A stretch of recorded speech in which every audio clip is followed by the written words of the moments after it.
Assalamualaikum warahmatullahi wabarakatuh. Nama saya Novi Fitriatul Arifah, NIM E03219029. Di sini akan menjelaskan mata kuliah tafsir maudhu'i yang berjudul Makanan dan Minuman dalam Al-Qur'an. Nah, langsung saja, bahwasanya Al-Qur'an merupakan kitab pedoman Allah Subhanahu wa taala yang diturunkan melalui Nabi Muhammad SAW hingga akhir zaman ini.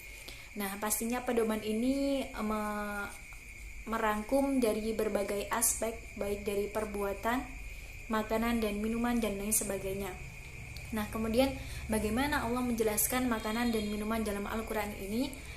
Hal itu disinggung oleh Profesor Quraisy Shihab dalam tafsir maudhu'inya, bahwasanya wawasan Al-Qur'an menjelaskan bahwa makanan atau to'am dalam bahasa Arab tersebut adalah segala sesuatu yang dimakan ataupun dirasa oleh manusia. Nah, minuman di sini juga termasuk dari to'am tersebut, karena minuman juga dapat dirasa oleh mulut atau lidah manusia. Hal itu disinggung dalam surah Al-Baqarah ayat 249 yang berbunyi, A'udzubillahi minasyaitonirrajim, Bismillahirrahmanirrahim. Falamma fasala talutu bil junudi qala innallaha mubtaliikum binahar faman shariba minhu falaysa minni wa man lam yat'amhu fa innahu minni illa man yutarafa ghurfatan biyadihi ila akhir.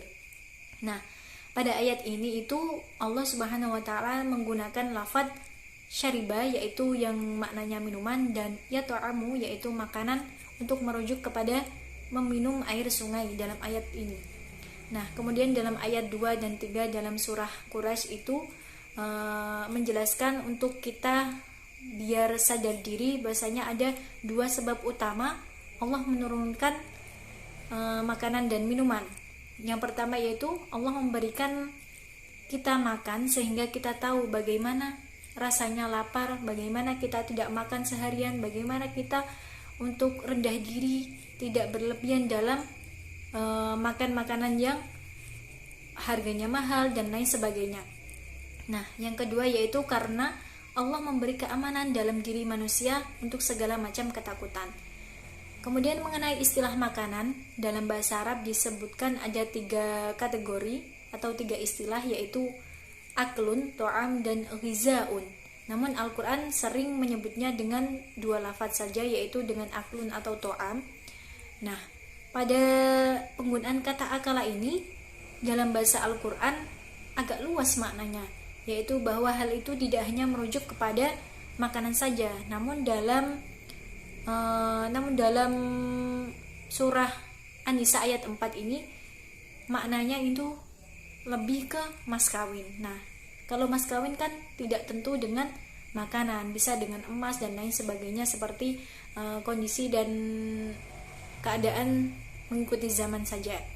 Nah, kemudian mengenai pengharaman makanan dan minuman dalam Al-Quran, harus itu bersumber dari Al-Quran dan hadis. Makanan yang tidak baik itu yang banyak mudaratnya untuk manusia, banyak negatifnya untuk diri manusia. Nah, makanan yang diuraikan dalam Al-Quran itu menjadi 3, yaitu ada yang sayur-sayuran, ada yang hewan, dan ada yang makanan yang masakan sendiri. Kemudian dalam surah Abasa menyebutkan banyak sekali jenis tumbuhan.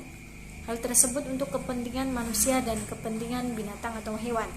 Adapun mengenai makanan, jenis makanan hewan, Al-Quran membagi dalam 2 kelompok, yaitu jenis hewan laut atau air asin dan jenis hewan darat. Nah, kalau jenis hewan laut ataupun yang air asin itu dihalalkan oleh Allah Subhanahu wa taala. Kemudian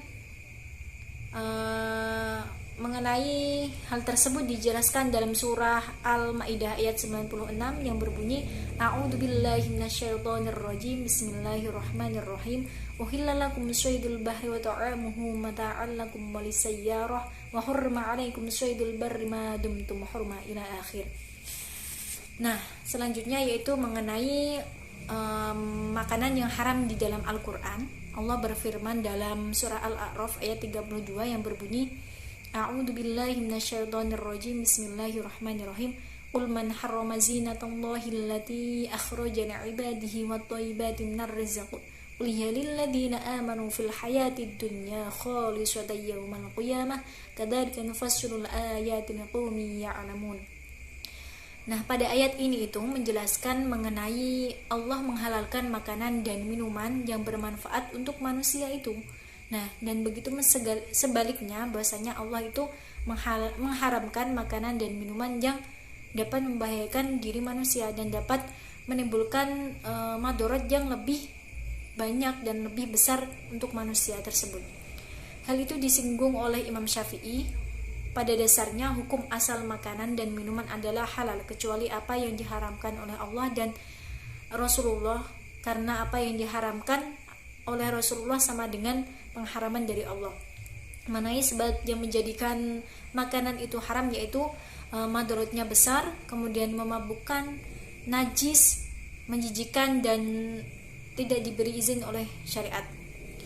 Kemudian jenis makanan yang haram yaitu dari bangkai, darah yang mengalir, daging babi, dan menyembelih tanpa menyebut nama Allah Subhanahu wa taala.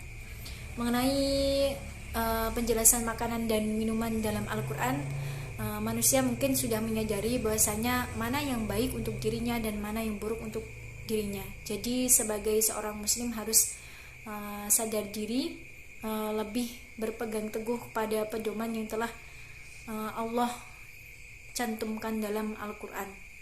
Mungkin itu saja mengenai makanan dan minuman dalam Al-Qur'an. Semoga apa yang saya jelaskan sedikit membawa manfaat, kurang lebihnya mohon maaf. Wal afu minkum. Wassalamualaikum warahmatullahi wabarakatuh.